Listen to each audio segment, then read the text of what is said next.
Just because you earn money does not mean that you're a professional. To turn pro doesn't cost any money. You don't have to take a course, take a pill, see a doctor, travel the world. It's just a change in a decision through an epiphany. In Steven Pressfield's Turning Pro, you're going to see that exactly laid out for you in this show. Hope you enjoy it, and thank you for everyone who's liking our show, commenting on our show, giving us reviews, and sharing it. Take care. What I really needed was to recreate myself, which means to bring something new into the world that has never existed before.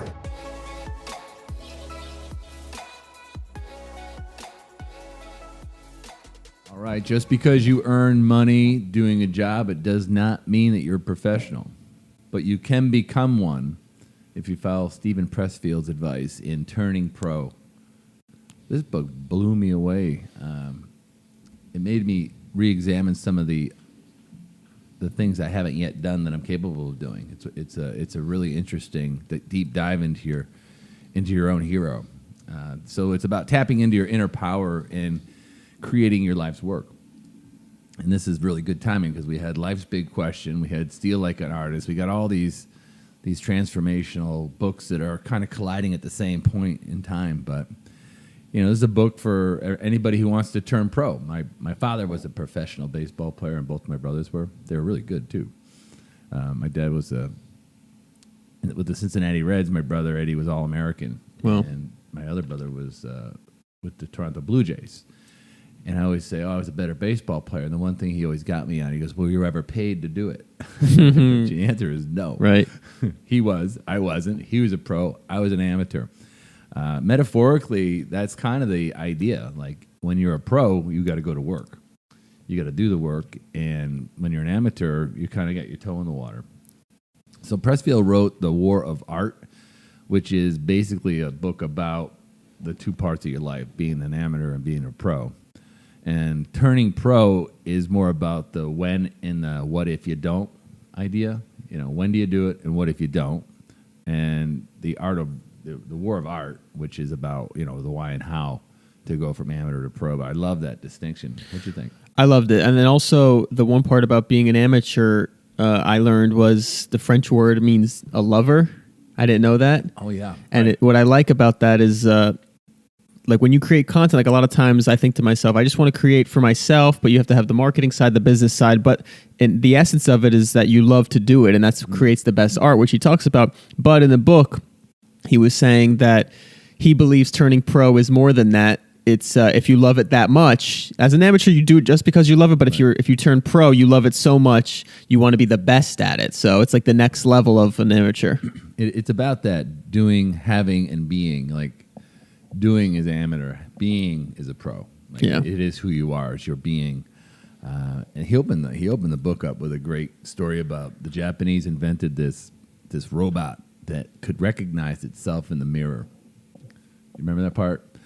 And it says, when it learns to hate what it sees, it will have achieved full humanity. Yeah. Jon Stewart said that. We all hate ourselves. I mean, a lot of people have that shadow in their lives, that I'm too fat, I'm too big, I'm not smart enough, I don't work hard enough, I'm not fast enough, I don't have what they have, I don't do this, I'm not good enough, is all bullshit. All right? Because, it's a matter of committing to doing what professionals do versus what amateurs don't do. And I think it comes down to habits.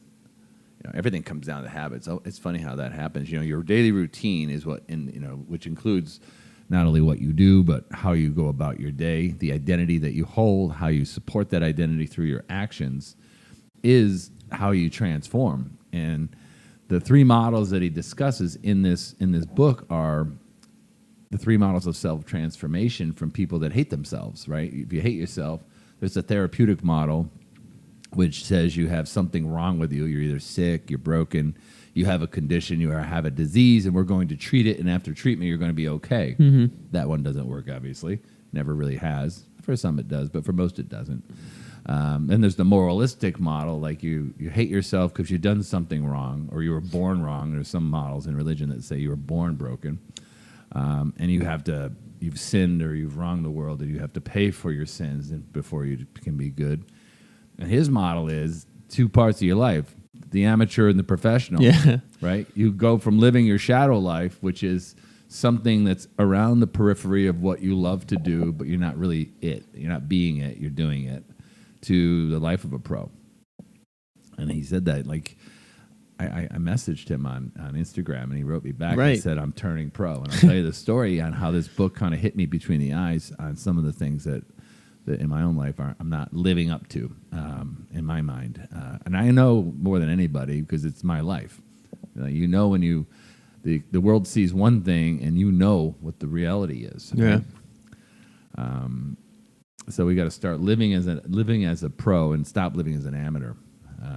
Do you connect with any of the ideas? A lot of them. I mean, the idea of the shadow calling, when it feels like you feel like you found a calling, but then you go chase it, and then it feels like, oh, this is not what I want to do. I've had that a lot because when I was with my job, I felt that I love creating content, I love doing these things, and then when I start doing it freelance for people that I don't really agree with their message, it's like, oh, this is not what I want to do. So but there was a big deal because I was like setting up a whole business, trying to reach people. I did a few jobs, and then when I found one that was I thought was the one, right. It was like for somebody, and they totally let my art go like the way they wanted. I'm like, oh, this is not what I wanted to do, even though I was going down this path for so long. So that hit me too.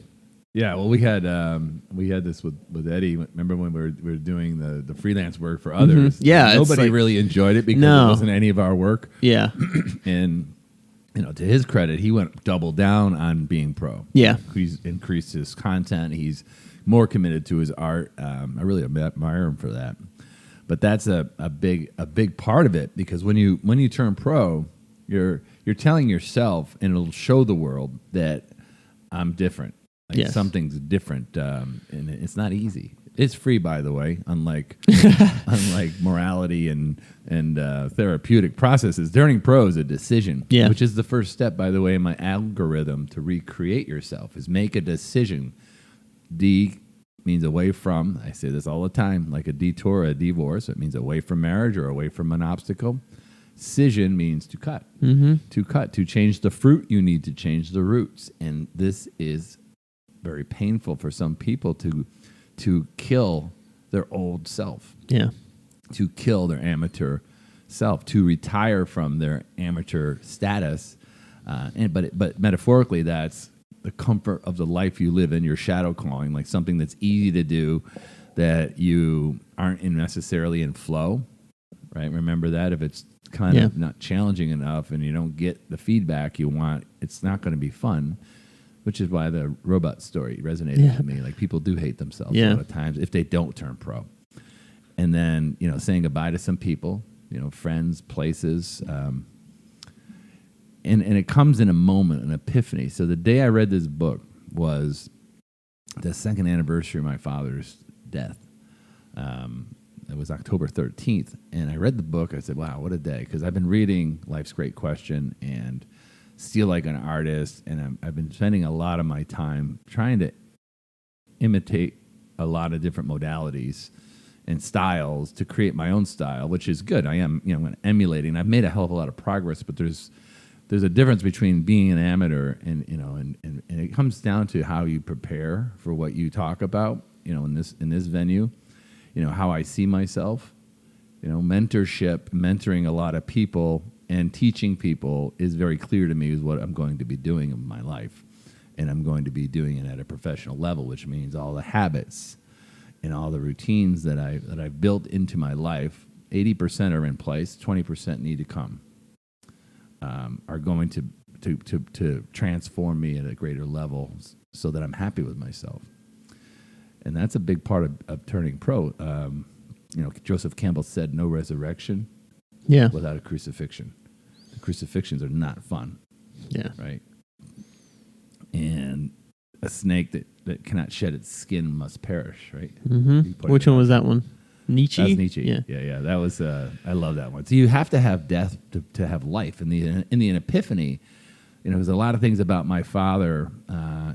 I imitated a lot of things that my father was telling somebody that I was in a relationship about my father, and the conversation came up about toxic, because I said I want to get away from toxic people, and this person asked me if they were toxic to me. I said no, I was toxic. Like, I imitated a lifestyle of my hero, which was my father. And, when I was born, I saw my father, who became my hero. My dad was a wonderful baseball player, and he had a lot of status around being a great baseball player and a professional. But he also had great status around partying and being the life of the party. So when you imitate someone, you can ultimately emulate them. You can actually do it better than they did, and sure, I did. I became a very good baseball player. Certainly, maybe not at his level, but I did play. But I played in college and had a scholarship. But I drank and partied and made money and did the wrong things. That part you might have surpassed him. I did. And then, that was a shadow life, because that wasn't my life. That was something I was imitating of someone else. So I had to kill that life. And that was part of the journey. You don't necessarily turn pro and get paid pro money right away. Like, you got to make these changes. Some people can't do it right away.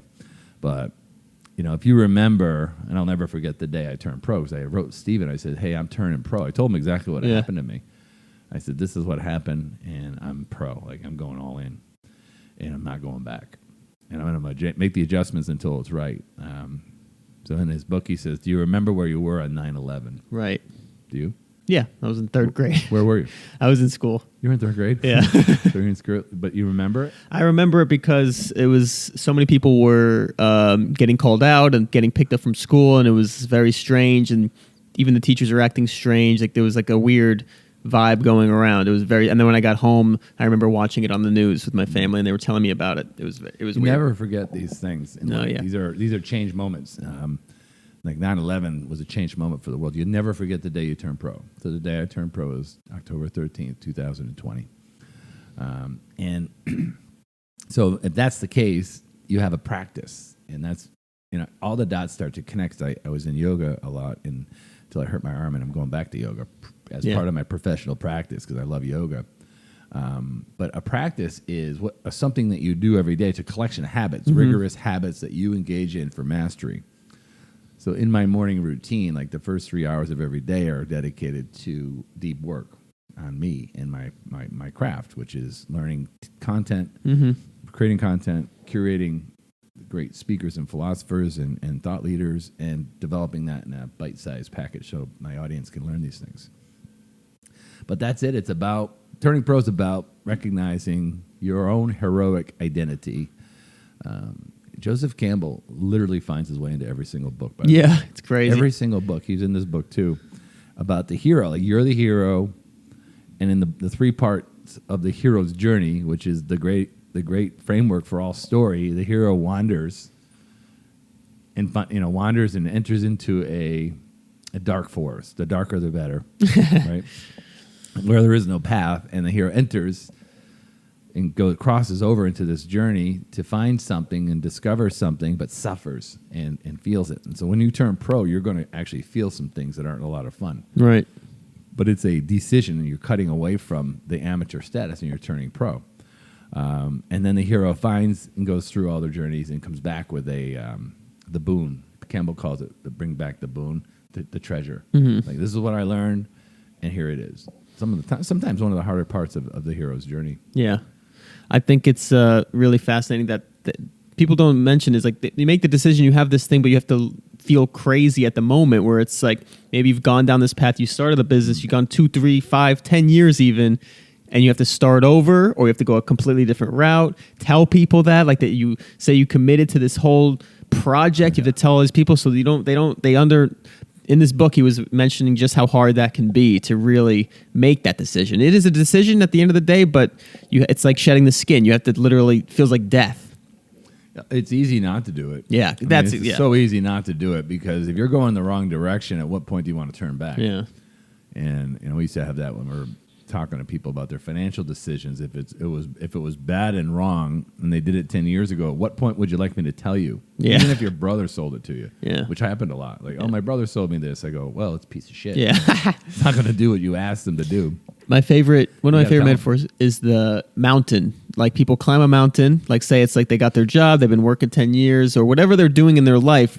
They're 75% up the mountain and they can see the top of the mountain and they want to get to the top, but there's no more path left where they're on. So the only way to get to that top is they have to go all the way back down the mountain and then climb up a different path. Like how many people want to go all the way back down the mountain? Like some people are okay with the view they have, but if you really want to get to the top, that's a cool metaphor. Going all the way down to the bottom of the mountain and coming back up sucks, but it doesn't. It's fun when you look back on it. You say, you know what?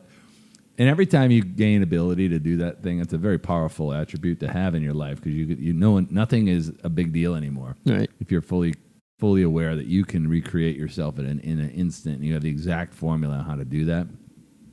You know how the 3 steps. You know how to execute them. You've tried and failed, but you've sustained. So we're going to talk about the shadow for a few seconds here because he talks about the life of denial and addiction, the shadow life, and how addiction is so common in people's lives. The addictions that drinking, drugs, and those stories play out the way they always. Alcohol has a story of job loss, family issues, relationships. A lot of times people get in legal trouble, and then drugs, of course, you have illness, sickness, incarceration. Like those are the life of the rock star. And he says it's a repetitive process with progress to incapacity. Those are the 2 attributes of addiction. Like you do it every day. You live your own day like you did yesterday. And you get nowhere except incapacity. You become completely impotent in life. You have no ability to do anything. And you're medicated and sustaining. But metaphorically, the life of denial, he talks about someone living the life of addiction like a rock star, but never writes a song. They're emulating, they're imitating the rock stars, but they're never getting out there with their own music. Mm-hmm. Or you'll see a lot of times someone who's on staff, really super talented person on staff of an innovator, who's really a good innovator, never creates a product or an invention. Or the doctor whose shadow calling is a doctor, but his real life's a piano player. The genius that's hidden in a career. Like there's geniuses at the Apple store right now. Yeah, I guarantee it because they pay you pretty good. There's geniuses in Amazon right now. Amazon pays really well. There's people in those companies that are amazingly talented, and they're not living their true potential. Their true calling is not being dealt with. And a lot of people are terrified of that. I'm going to read these habits of a professional because I think it's pretty cool. And you tell me if any stand out to you. So these are the habits from the book, the habits of the professional. So when you're trying to be a professional, like you said, the day-to-day things, here's some habits of professionals. The professional is patient, seeks order, demystifies, acts in the face of fear, accepts no excuses, plays it as it lays, is prepared, does not show off, dedicates himself to mastering technique, does not hesitate to ask for help, does not take failure or success personally, does not identify with his or her instrument, endures adversity, self-validates, reinvents herself, is recognized by other professionals. Which one, does any hit home for you? Well, the whole process of the amateur versus the professional, because it comes down to you got people that are amateurs and they're addicts living a shadow calling life.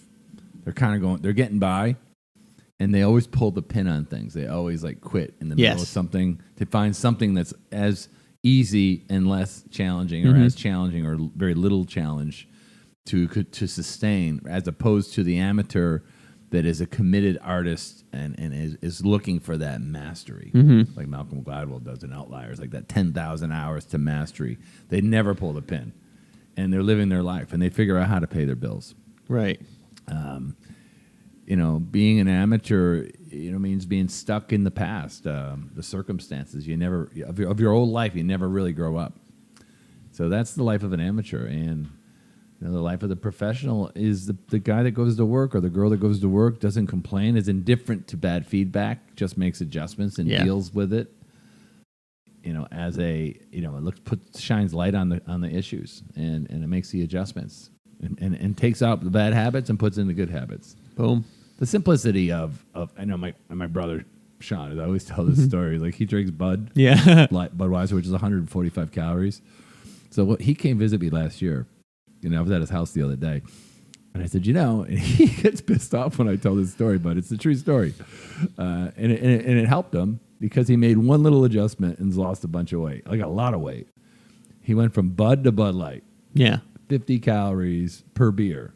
So he's a beer drinker, like not excessively, but he drinks beer. So if he's drinking 20 beers a week, which isn't a lot of beer. I used to be able to drink 30 beers in a day.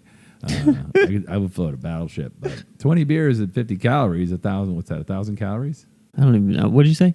50 calories. At how many? Lost 10 pounds. Yeah. Like making one small adjustment, changing nothing else in a year because it takes time to do it. Right. You just make that. You take something out, you add, delete, and you modify things. You evaluate, and you constantly improve. And before you know it, you're there. Isn't that cool? Yeah, it's the best. Great book. Yeah, there's a quote here I wrote down. When we turn pro, the energy that once went into the shadow novel goes into our real novel.